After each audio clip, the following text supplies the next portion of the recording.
Okay, this is for the ladies. I'm putting real estate, work, the hustle, everything aside, and I'm talking real life right now because, after all, life is hard sometimes. So, 2 months ago, I had a partial hysterectomy.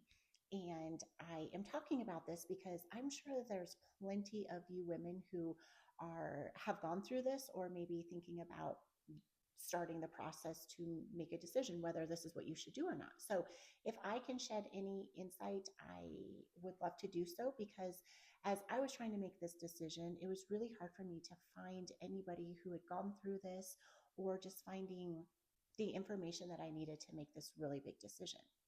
So I had gone through years of cysts and ultrasounds and exploratory surgeries and endometriosis and abnormal pap smears, cancerous, precancerous cells, and things like that.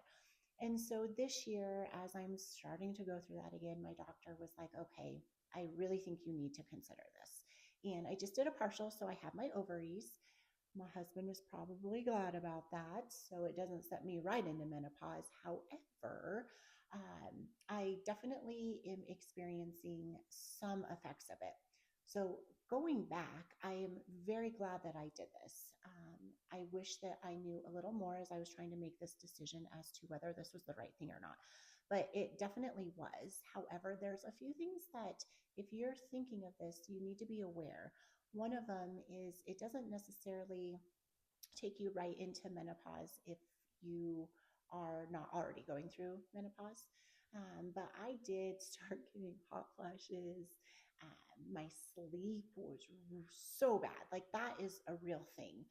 I just all of a sudden could not sleep. It was like I got 2 hours a night and my brain was on. I was like a legit crackhead, is what I was like. So I have started a um, estrogen patch, which has helped tremendously with the hot flashes because those are not fun and those happen all the time. And you literally just want to rip your shirt off as you're talking to somebody because it's so bad.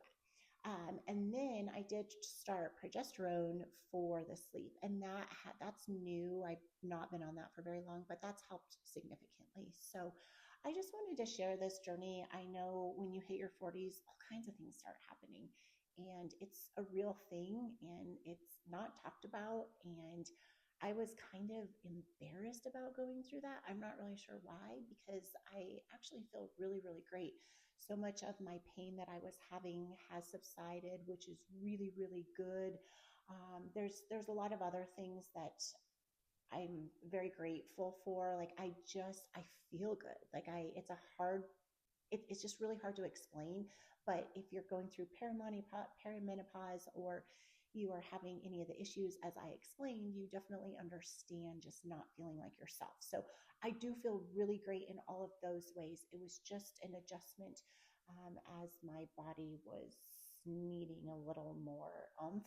So I'm going to explore some hormone therapy and things like that, and hopefully just get my body back on track. But if you're having any of those issues, if you're considering a hysterectomy, and you have any questions, like, I'm here to help answer anything. I get it. I know I wish I would have had somebody I could relate to as I was trying to make these decisions, but I just thought that I would just share my journey. It's not always all about work. Nothing's ever extremely glamorous, it seems, as you hit your 40s. And it's just real. Like, life is hard. Your body doesn't feel good and things change. And I know I'm not the only one going through this. So if I can be any to, a resource or any insight, I'm here for you. And don't hesitate to reach out.